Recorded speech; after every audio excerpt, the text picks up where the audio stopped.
అందరికీ నమస్కారం. భారతీయుడు 2 జూలై 12న రిలీజ్ అవుతుంది. భారతీయుడు ఎంత పెద్ద హిట్ అనేది 28 ఏళ్ల క్రితం మనం చూసాం. ఈరోజు మళ్ళీ భారతీయుడు మళ్ళీ వస్తున్నాడు. He's coming back. Indian is back.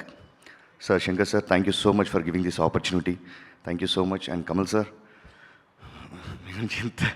ఎంత చెప్పినా అది వేరే సార్. అది నా ఒకే ఒక మాట సార్, సినిమాకు ఇంకో పేరನ್ನು ఉంటే దాని పేరు కమల్ హాసన్ మాత్రమే ఉండాలి, అంతే sir. Siddharth sir, thank you so much. నా first future film producer Siddharth గారు, లవ్ ఫెయిలియర్, జిగర్దండ తర్వాత మళ్ళీ ఈ సినిమాలో మీతో యాక్ట్ చేయడం కుదిరింది. Rakul, thank you so much. And I thank everybody, my whole team. Sir, Suresh sir, thank you sir for releasing this film. And thank you so much. July 12th, Bharatiyudu 2 is coming back. Thank you.